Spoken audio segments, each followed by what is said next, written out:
स्वच्छ ठेवणे, हं. गुरुवारी सोमवारी घराची स्वच्छता करणे, सारवणे ज्याला आपण म्हणतो ते करणे. त्याच्यानंतर पौर्णिमेला भजन हे ते करणे. प्रत्येक असे मोठमोठे कार्यक्रम घेऊन त्याला पूर्वी भंडारा म्हणत. हो सर, भंडारे. हां, भंडारे म्हणत. पण ॲक्च्युली भंडाऱ्याचं जे पूर्वीचं कदाचित स्वरूप असेल ते त्यामध्ये नव्हतं. हे फक्त कीर्तन करायचे आणि बाबासाहेबांच्या विचाराचा प्रसार करायचे. बाबासाहेबांचाच विचार, बुद्धाचा. नंतर तर मग आता बुद्धाचा विचार आला, बुद्ध आणि बाबासाहेबांचा विचार.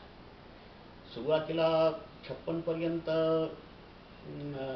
बाबासाहेबांचा विचार त्यांनी दिला आणि नंतर बाबासाहेब आणि बुद्धाचा हा विचार त्यांनी नंतर मग सांगायला सुरुवात केली. तर त्यांच्यामुळे तो एरिया, खास करून नांदेड जिल्ह्याचा पूर्वेचा भाग, जो की तिकडे आंध्राशी म्हणजे तेलुगू भाषिक लोकांशी संबंधित आहे, अटॅचड आहे, तो त्या भागामध्ये इकडून मुवमेंट अशी गेलेली नव्हती.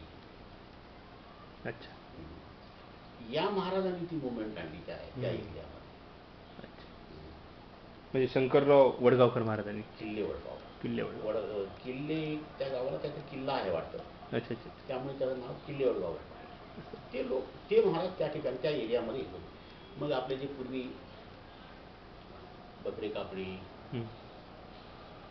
देवाला नवस करणे, पोतराज, ह्या त्या गोष्टी ज्या होत्या त्या सगळ्या त्यांनी बंद केल्या. अरे वा. महाराज येणार म्हटल्यानंतर एक वेगळं चैतन्य त्या गावामध्ये असायचं, इतकं मला जाणवतं.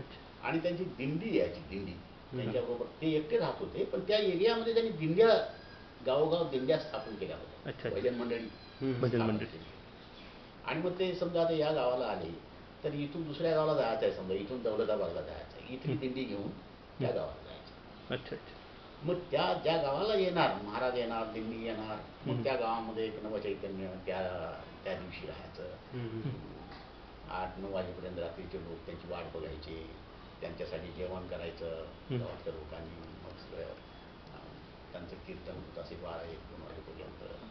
मग अशा रीतीनं ते समजावून सांगत बाबासाहेबांचा विचार आणि बुद्धाचा विचार. सर, तुमचं गाव तिथं कुठलं गाव तुमचं नांदेड जिल्ह्यामध्ये? पूर्वी नांदेड जिल्ह्यामध्ये होतं, आता ते नाही. आता नाही. आता बाउंड्री एरिया आहे, बॉर्डर एरिया ज्याला. अच्छा. कुठलं गाव सर? एक छोटंसं गाव आहे कल्याणी म्हणून, कुट्टी कल्याणी म्हणून म्हणतात त्याला. करखेली तुम्ही नाव ऐकलं असाल तर करखेलीच्या जवळ आहे. करखेली आणि नाही, भोकरपर्यंत मला माहिती सर. भोकरच्या नंतर मग हे भोकरच्या नंतरच आहे. तर क्रॉस केल्यानंतर पूर्वी भोकर हा आमच्याच तालुक्यामध्ये होता. भोकर, उमरी, करखेली, धर्माबाद, हे जे मोठे मोठे गाव आहेत, सर्कल्स आज त्याला, हे सगळे मुधोळ तालुक्यामध्ये. अच्छा. मुधोळ हा मोठा तालुका होता नांदेड जिल्ह्याचा. मग 57 मध्ये 56 पर्यंत हे झालं ना, state reorganisation, linguistic state reorganisation, भाषा ट्रान्सलेशन. त्यामध्ये मुधोळ तालुका हा डिवाइड झाला आणि अर्धा कर्नाटकमध्ये तिकडे गेला, आंध्रामध्ये, तेलंगणामध्ये. आणि अर्धा जो आहे तो इकडे नांदेड जिल्ह्यामध्ये राहिला. उमरी, भोकर हा एरिया जो आहे तो इकडे राहिला नांदेड जिल्ह्यामध्ये. आणि मुधोळ, म्हैसा हा जो एरिया होता तो तिकडे आदिलाबाद जिल्हा म्हणून आहे त्यामध्ये गेला. आणि आदिलाबादमधून किनवट जो तालुका होता तो इकडे नांदेडला अटॅच झाला. तर किनवट इकडे नंतर अटॅचड झाला आणि मुधोळ तिकडे डिटॅचड झाला, तिकडे गेला. सर, साधारणतः जन्म केव्हा झाला सर तुमचा? 45चा. ॲक्च्युली आता या काळामध्ये मराठवाड्यातील कोणाचीही जन्मतारीख शक्य नाही, बरोबर आहे काही सांगता येत नाही. कारण कोणाचं शिक्षणच नव्हतं ना. कोणी म्हणायचे अमुक पोळ्याचा जन्म आहे, अमुक दिवाळीच्या वेळी जन्मला, शेतामध्ये हे झालं होतं त्यावेळी तू जन्मला, असं ते त्यांच्या असं आठवणी होत्या त्यांच्या. असं एक्झॅक्टली किती खरं असेल सांगता येत नाही. मग ते शाळेमध्ये टाकत असताना टीचर विचारायचं केव्हाचा जन्म आहे, केव्हाचा लिहू, मग मॅट्रिकचा विचार करायचा. तो मॅट्रिकची वर्ष हा कधी पास होईल, तो 16 वर्षी झाला पाहिजे वगैरे, असा तो सगळं कॅल्क्युलेशन करून मागे पुढे तारीख तो ते टीचर ठरवायची. टीचर ठरवायची जन्मतारीख आपली. शाळा गावातच आहे सर तुमच्या? नाही, खेड्यात एक पहिली दुसरी शिकलेला एक मनुष्य होता, तो शिकवत होता. पण नंतर त्यानं चांगलं डेव्हलप केलं. आम्हाला दुसरीपर्यंत काहीतरी शिकवत होता. म्हणजे आमचं नाव दुसऱ्या शाळेमध्ये, आणि तो आम्हाला प्रायव्हेट खाजगी शिक्षण द्यायला त्याचं शिक्षण देत होतं. त्या शाळेमध्ये नाव होतं. अच्छा. नंतर मग हायस्कूलचं शिक्षण सर? हायस्कूल शिक्षण मुधोळला. मुधोळ म्हणून तालुका प्लेस आहे. तसं ते त्यावेळी बॅकवर्ड होतं, आजही आहे. तर म्हैसा हे फॉरवर्ड प्लेस आहे. तर मुधोळमध्ये हायस्कूल, जिल्हा परिषद हायस्कूल, अच्छा, मोठं हायस्कूल होतं. तर त्या हायस्कूलमध्ये आमचं शिक्षण झालं. मी 56मध्ये काहीतरी 5वीला गेलो मी तिथे.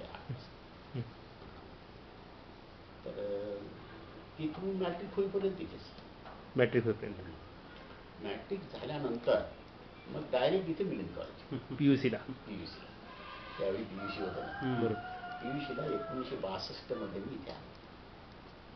त्यावेळेला कोण होते सर प्राचार्य वगैरे? प्राचार्य बघा, त्यावेळेस वानखेडे साहेब होते. पण मी जूनमध्ये ॲडमिशन घेऊन गेलो. ती सप्टेंबरपर्यंत काहीतरी होती इथे. सप्टेंबर ऑक्टोबरमध्ये काहीतरी ते अमेरिकेला निघून गेले. त्याच्यानंतर मग पिंगे सर काही काळ प्राचार्य झाले. आता बदलत गेले. डॉक्टर शहारे होते. ML शहारे. ते प्रिन्सिपाल होते 1 वर्ष काहीतरी. त्याच्यानंतर मग ते कॉलेज पुन्हा बदललं. मिलिंद कॉलेज ऑफ आर्ट्स वेगळं झालं आणि सायन्स वेगळं. मग सायन्सला डॉक्टर शहारेच राहिले, आर्ट्सला मग पिंगे आले. बरोबर. अशा रीतीने मग ग्रॅज्युएशन झालं तिथे तुमचं? 1966मध्ये माझं ग्रॅज्युएशन झालं तिथूनच, त्याच कॉलेजमध्ये, मिलिंद कॉलेज ऑफ आर्ट्स. आणि 67ला MA department, political science. GN Sharma म्हणून एक प्रोफेसर होते. GN शर्मा एक आदी डॉक्टर म्हणून होते. आदी डॉक्टर त्यांचं नावच होतं, आदी डॉक्टर. त्याच्यानंतर मोरखंडीकर म्हणून होते. तर हे 3च होते सुरुवातीला, मोरखंडीकर, आदी डॉक्टर आणि GN शर्मा.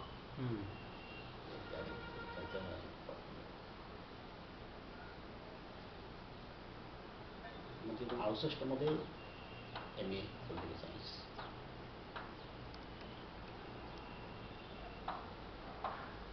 इथे मिलिंद कॉलेजमध्ये 71मध्ये मी आलो. 71मध्ये जून 71मध्ये जॉईन झाले समजा प्राध्यापक म्हणून. मिलिंद कॉलेजमध्ये. पण ते केव्हा, कुठे, ते doctor Babasaheb Ambedkar college of arts and कॉमर्समध्ये. मिलिंद कॉलेजमध्ये नाही, doctor Babasaheb Ambedkar college of arts and कॉमर्समध्ये, जे इकडे आहे मिलिंदच्या बाजूला आहे ते. तिथे लेक्चरर लागले. त्यावेळी तिथे नाथसाहेब होते प्रिन्सिपल. तेही मी जूनमध्ये तिथे लेक्चरर म्हणून गेलो, आणि ते ऑक्टोबरपर्यंत तिथे होते, आणि त्याच्यानंतर व्हाईस चान्सलर म्हणून ते युनिव्हर्सिटीमध्ये. बरोबर.